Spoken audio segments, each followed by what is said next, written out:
Nakalagay dito na pwede natin siyang itry sa mainit na tubig. So, in the morning ko siya iniinom or in the evening, nakakaantok siya, nakakatulong siya na, na magpaantok.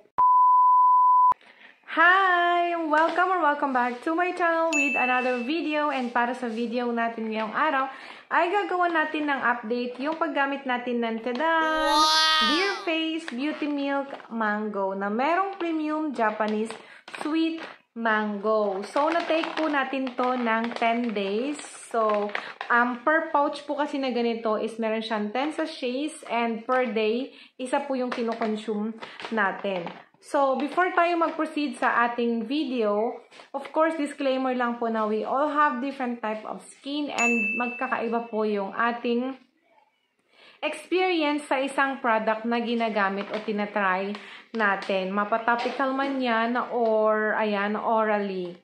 And meron po tayong kanya-kanyang experience. So, if ever man po na meron akong hindi mabanggit na na-experience ninyo, pwede nyo po siyang i-comment down below para ma-help po natin yung ating ibang viewer na gustong mag-try ng product na to. I just wanna be happy, happy tonight.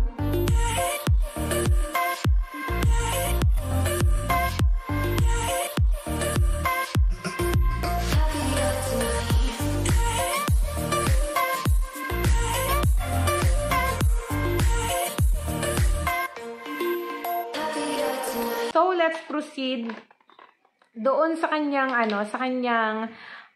how to prepare. Hindi ko trinay yung mainit kasi nakalagay dito na pwede natin siyang itry sa mainit na tubig. So, palaging cold lang kasi ang init-init na dito sa amin tapos mag-iinit pa ako nung mainit, iinom pa ako ng mainit na inumin. Sobrang banas talaga, kaya hindi ko siya trinay. Though, hindi ako nag-a-ice, pero yung ice, ay yung yung malamig na tubig yung ginagamit ko. And, depende naman yung talaga sa atin kung ano yung mas preferred natin na, kung paano natin tong inumin, diba? So, yun nga lang, for the sake of trying, hindi natin trinay yung mainit na tubig. So, yes, it is. Totoo nga na milky mango siya. And yung mango, hindi yung lasa ng Indian mango. Para siyang sweet mango. Yung apple mango. Parang ganun yung lasa niya. And, syempre, mag-iiba na lang yung lasa kung masyadong marami tayong magtubig, ganon. Depende din yun. Doon din kasi mag-base yung pinakalasa ng mango kung marami tayong ilalagay na tubig o konti. And very milky. After ko po na uminom ng product na to, in the morning ko siya iniinom or in the evening, nakakaantok siya, nakakatulong siya na, na magpaantok. Ganon.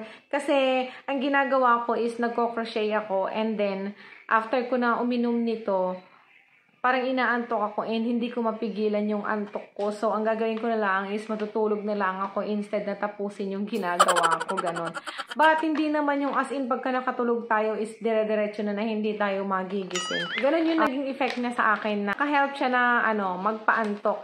And, isa pa na nagustuhan ko sa effect nito is nakaka-help din siya na ma-regular o ma-normalize niya yung pag-poops natin, hindi tayo nagiging bloated. Marami din po siyang antioxidant ingredients na nakaka-help nga na mag-move tayo, na mas mapadali o ma-normalize niya, mapabilis niya yung metabolism natin. Marami po siyang antioxidant ingredients na nakaka-help sa pag-regenerate ng cells natin and fight against free radicals. Wow! So, dun sa kanyang effect na nakaka-glowing ng skin, ayan, kayo na lamang po yung mag-judge kung naging glowing ba yung skin natin.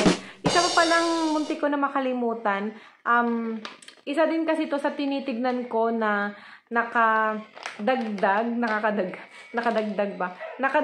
ng pagkakaroon natin ng pimple, pero very light lang naman yung ating pimple. Hindi naman siya sobrang dami. Siguro mga 3 lang, ganon. 3 kalahati, ganon. So, overall, nakaka-enjoy naman siya na inumin kasi yung lasa talaga niya is lasang mango. And isa din sa mga nagustuhan ko naging effect nito is nakaka-help siya na antukin tayo. So, kung kayo may mga problema sa pagtulog, pwede ito na makatulong sa atin. And ganon din po sa pag-normalize ng pag-poops natin kasi nakaka-help din siya.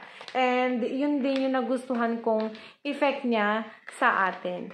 So, there you have it. Sana nakatulong ang video na to sa'yo and sana may nakuha kang konting information na pwedeng maka-help sa'yo. And for those of you naman na nakapag-try na ng product na to, pwede nyo pong i-comment down below yung experience ninyo nung nag-take kayo nito para ma-help po natin yung iba nating viewers na gusto ding mag-try ng Dear Face Beauty Milk. Meron din po akong review about dun sa kanilang beauty bean and dun sa kanilang melon. Ilalagay ko na lang po yung link niya down below. And of course, pati yung mga link nung mga product or link nung store kung saan ko sila binili. So, there you have it. Stay beautiful and kita-kits on our next video. Bye-bye!